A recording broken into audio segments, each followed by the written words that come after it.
So, semiconductors are currently a super hot topic in mobility. And last year at Expo, we announced a partnership with the NXP Semiconductors. And then we are very pleased to welcome you, the CTO and NXP. This person has great energy as well. Please give it up for Lars.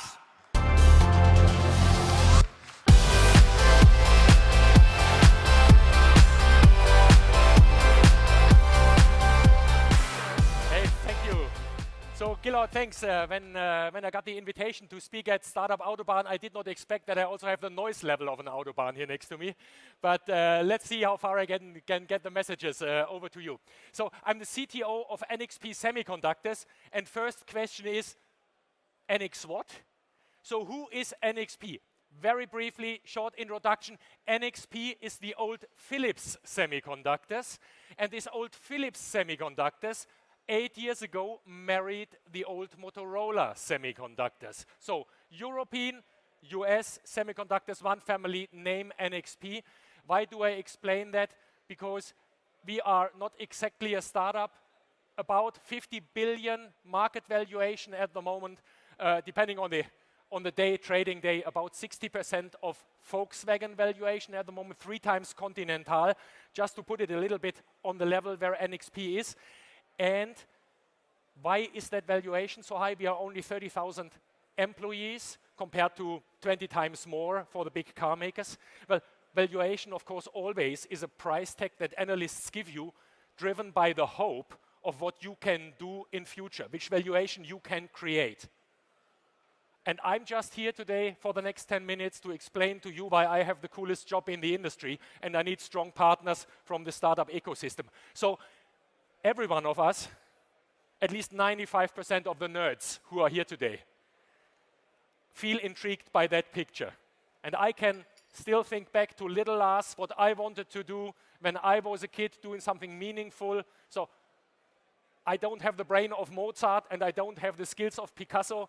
I had to go technology and had to do something meaningful in that area to say, okay, how can I bring innovation to mankind and how can we all help to create value and make an impression? Well, what are these areas where I can create value, make an impression, where my parents are proud of me? Well, very often you find them in nerd language. They are the big mega trends of society at the moment. And that is, by the way, the oldest slide that I have in my slide deck. It is 15 years old.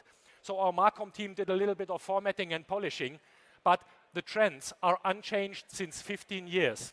So with that in mind, it is not like, oh, we are all living in a mega disruption. Oh, it is all tomorrow something that we have not talked about yesterday. No. We are talking about an aging population. We are talking about shortening of natural resources. Today you will believe me that there is a climate change coming. Everyone wants to be connected. You want to have technology doing a lot of your jobs, automation, and so on. I could go on and on and on. Nothing new. So what exactly is changing in our ecosystem and in the industry at the moment? Well, let me briefly explain you, and I'm looking back for 20 years in the semiconductor history. In this blue section of the semiconductor market, there had been a lot of big companies, the Intels of this world, building PCs, building mobile phones, doing home entertainment, bringing gaming consoles into the market. A lot of us semiconductor companies did not make money. This is why Motorola sold their branch, Philips sold their branch, Siemens sold their branch, and so on. A lot of us got spun into the market. Then a smart cookie took a laptop, stuffed it into a mobile phone, called it smartphone, and you had a data display device. And to display data, you need to access stored data. So on the other side, there was big storage and big compute developing. How do we call it? The cloud. Okay, and what does it bring to me? Well, it brings to me the on-demand world. Lars needs a taxi, my mom wants a pizza, I want to know how the weather in my hometown Hamburg is, all here and now on demand. And what is the value proposition of us semiconductor dudes for the next decade? Well, the trend for the next decade will be that this ecosystem is shifting into a world that anticipates and automates. Analysts believe that there is 75 billion smart connected devices around me in future that are taking my responsibility, doing my job, and NXP, and that is the means to an end here now. The story is NXP has most of these chips. I'm not saying that we have the best chips everywhere. I'm pretty proud of what we have, but we are rather complete.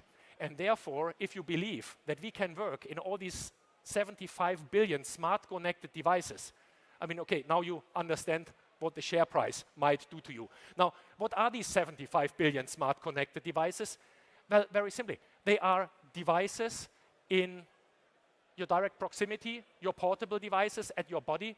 They are your transportation devices. They are your smart home devices, your manufacturing devices, and so on. And now you say, okay, last nice story, but I mean, 75 billion devices, and you have 100 million form factors, also does not make sense. Well, as a CTO, it is always getting much simpler again, because as a CTO, you can fly at such a high level that everything looks the same. And all of these smart connected devices have to sense their environment. They have to connect to the cloud to get more data. Out of that data that they bring in, they are computing a smart advice, and then they are sending these smart advices to the arms and legs of these little robots. Be it my smart thermostat, is Lars at home? How is the weather tomorrow? How should I steer the climate control and heating in his house? Very self-explaining for an autonomous vehicle. And sense, think, connect, act are the key ingredients, but you also have to trust your device. So functional safety and hacking security also have to join the picture. And if I only can master those 6 key vectors, then I am the foundation that millions of startups can stand on. I am the platform for that innovation. And why is that? Well, there is people out there that are dreaming of a metaverse. So in other words, they want to have a digital representation of their world in the cloud. We know this in manufacturing, we call it a digital twin of your manufacturing site. At home, you call it smart home. And no worries, no one of you has a smart home. You have connected homes, but your Alexa cannot switch on the light when Siri talks to it, and Hey Google also does not work in parallel. So they are all not networked, not working at the moment. We techies work on standards, Meta, which is basically the English, so the common language for smart connected devices. These digital twins of your house are just around the corner. They are coming. And of course, in the car, I'm not talking about digital twins for R&D, but if you can real time know what your car is doing, if you really understand how your car is behaving in this second, what's your driving range, what's your weather conditions, and so on, you also have this digital twin in the cloud. And now the magic comes, of course, what happens if these digital twins start merging?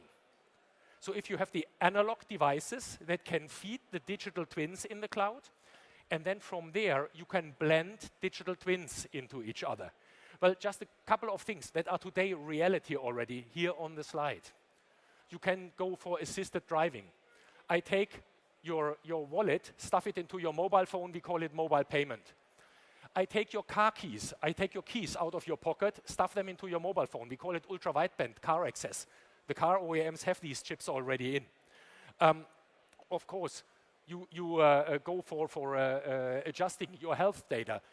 Read all of these type of things. In principle, you can even go to scary setups where my digital assistant tells me, Lars, I read the news for you already yesterday morning, or this morning. Don't listen to them. Don't put the ballast into your brain. Nothing interesting in. And you will say, oh, that goes too far. I don't want to have that. Well, reality is that this is what the social media tools already are doing to us today. So, whether it's good or bad, this is what you have to develop with your startups, with your companies. You have to work on your trustworthiness, and trustworthiness with the devices that we bring to the market is a huge goodwill, so value proposition worth a lot of money in your brand. But I'm only a chip maker. So how do I come from the chip making capabilities to the guys who want to have these digital twin, bright new world capabilities? Well, very simply, I need to think system use case. And we are strongly driving our 12,000 engineers go system thinking first. Nice task. Ask your teams, your innovators in your startup companies, ask them what is the press release that I can bring to my mom. And no kidding, I'm doing this. My mom is 88 years old, primary school teacher, ex-primary school teacher. If I can tell her about my innovation that I think we should do next, then I can make it as simple that everyone understands it. I can generate relevance because I can create followership as a technical leader. So, system engineering, use case understanding, the right go-to market, and the right ecosystem. And if this goes together, then the fun starts. And I have one example here in the next 3 slides, and 2 gentlemen are sitting here from far, far away, other side of the earth, Australia. And we are partnering with a company there, Applied EV. Applied EV is no car maker, but they are a design house. They are thinkers, started with construction equipment in mining fields, mining areas, and so restricted areas for autonomous driving, in other words. And what these guys did is they took our reference designs, so the stuff that Lars uses to show what his chips can do. With that, they put their software stacks on top. They think secure and safe system. And they take our gateway controllers, the S32G, for example, and say, okay, how far can we drive these electronics? Can we go up till level 5? And how should a re-architected transport system look like? That leads to what I would call a skateboard. So 4 wheels, a battery pack, ASIL-D. And now, just imagine, this value proposition would eventually land in the automotive market. Then the car OEMs can focus on 2 domains. This is body electronics and infotainment. And then you can decide whether you want to have a driver or you don't want to have a driver, how your form factors are, and so on. But if the others take the non-differentiating autonomy, so driver replacement, powertrain management, and connectivity of your shoulders, yeah, then platformization, scaling, suddenly makes sense. And okay, I guess the guys were fed up with my critique that you Australians always have the steering wheel on the wrong side, so they removed it completely. And this is their first test cases, how they are running with that. And what we can see here over there's other startups, Sonatus, for example, working with our S32G platform, then going into zonal architectures even in a similar way. And what I just wanted to pitch here, I will not extend that pitch overly long, but the important part is, for you as a startup, this is not revolutionary ideas. I mean, we have talked about driverless cars now since 2 decades. But how do you realize them is a key point. You are a small company, you need scale, you need partners in crime, and our work with Startup Autobahn, with Plug and Play at the moment, is of course how do we fund startups, but to a big chunk also, hey, how do we onboard, and not suck in, but onboard the startups into our ecosystem, and how do we give technical advice? How do I help with the stuff that I have developed with hundreds of millions of dollars already?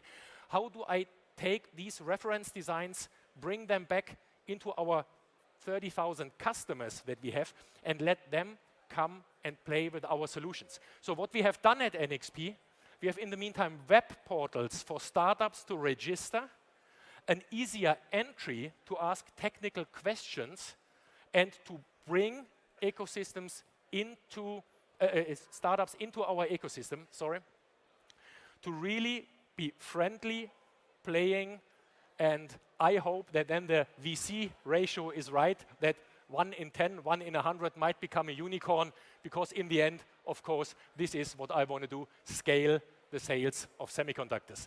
And with that, Gillard, thanks, back to you again. Success with the event.